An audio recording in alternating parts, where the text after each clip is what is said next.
छत्तीसगढ़ की भाजपा सरकार ने किसानों के साथ धोखे पे धोखा किया है। धान खरीदी सिर पे है, किसानों का धान कटने लगा है, लेकिन भाजपा सरकार की लापरवाही के कारण, राजस्व विभाग की गलतियों के कारण किसान खामियाजा भुगत रहे हैं और 1.5 लाख किसानों का अभी तक पंजीयन भी नहीं हो पाया है। आइए आज इस पर बात करेंगे।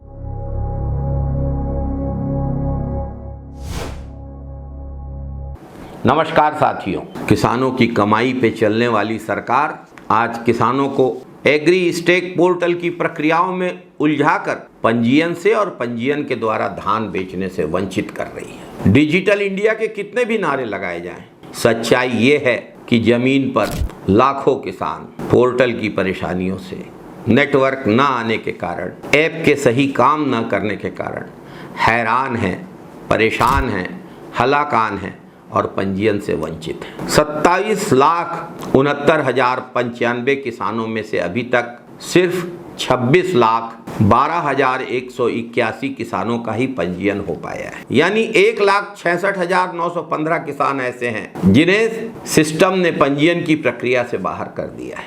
ये आंकड़ा नहीं है, भाजपा सरकार और राजस्व विभाग की नाकामी और किसान विरोधी रवैये का जीता जागता सबूत है। बार बार किसान शिकायत कर रहे हैं कि पोर्टल नहीं खुल रहा है, डेटा एरर दिखा रहा है। पुराने पंजीकृत किसान भी फिर से पंजीकृत होने में परेशानी महसूस कर रहे हैं। नए किसानों की बात तो बहुत दूर।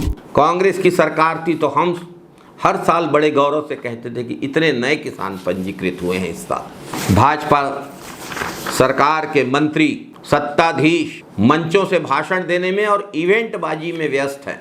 जमीन पर किसानों की समस्याएं दूर करने की किसी को फुर्सत नहीं है। 2 लाख से ज्यादा किसानों की व्यक्तिगत जानकारियां पोर्टल पर नहीं है। अनुमान लगाइए, जो सरकार किसानों द्वारा खून पसीने की मेहनत से उगाए गए धान के एक एक दाने का हिसाब रखती है, तरह तरह की जांचों से किसान को गुजरना पड़ता है, उसी सरकार के पास किसान का पंजीयन करने का सिस्टम ठीक से काम नहीं कर रहा है। छत्तीसगढ़ में सरकार अब गरीब मजदूर किसान की नहीं, आंकड़ों और इवेंट बाजी की सरकार बन गई है। धान खरीदी का समय नजदीक है, धान पक के तैयार हो गया है, लेकिन भाजपा सरकार की नाकामी के कारण किसान का धान सोसाइटियों तक नहीं पहुंच पाएगा। मंडियों की जो हालत है, धान का जो रेट है, वो किसी से छिपा नहीं है। अगर यही हाल रहा तो हजारों क्विंटल धान खेतों में ही सड़ जाएगा या किसान उसे बेहद कम कीमत पर बेचने के लिए मजबूर होगा। क्या भाजपा सरकार इन किसानों के नुकसान की भरपाई करेगी? अभी तक फसल क्षतिपूर्ति और फसल बीमा का कहीं अता पता नहीं है। किसानों के परेशानियों से भाजपा सरकार को कोई सरोकार नहीं है। हर बार की तरह तकनीकी दिक्कतों का बहाना बनाकर भाजपा सरकार अपना पल्ला झाड़ लेगी और किसानों को उनके हाल पर छोड़ देगी। भाजपा की सरकार किसानों की सरकार नहीं है, कारपोरेट्स और ठेकेदारों की सरकार है। भाजपा सरकार को किसानों की फिक्र नहीं है, सिर्फ अपने प्रचार की चिंता है।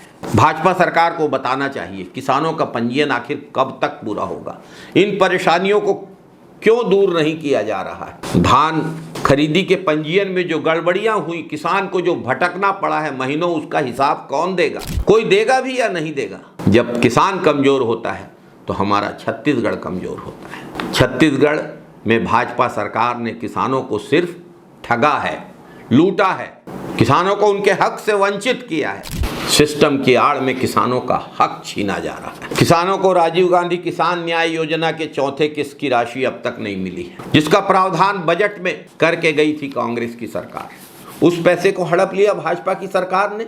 2 साल से किसान के समर्थन मूल्य में जो वृद्धि हो रही है लागत बढ़ने के कारण, वो भी पैसा किसानों को नहीं दिया जा रहा है। डीएपी किसानों को ब्लैक में लेना पड़ा या नहीं मिला, यूरिया किसानों को ब्लैक में खरीदना पड़ा। बरसात के कारण किसान की खेती की लागत और बढ़ रही है। अब किसानों को हार्वेस्टर से कम लागत में मिसाई का लाभ बहुत बड़े क्षेत्र में नहीं मिल पाएगा, खासकर बहराधारी खेतों में। एक बड़ी परेशानी किसान के सामने खड़ी है। ऐसे समय किसान को और वित्तीय सहायता देकर मदद पहुंचाने की जरूरत है, लेकिन भाजपा सरकार तो किसानों के हक की राशि लूटने में, हड़प करने में लगी हुई है। भाजपा सरकार को उसके किसान विरोधी रवैये के लिए छत्तीसगढ़ के किसान कभी माफ़ नहीं करेंगे। नमस्कार, जय जवान जय किसान।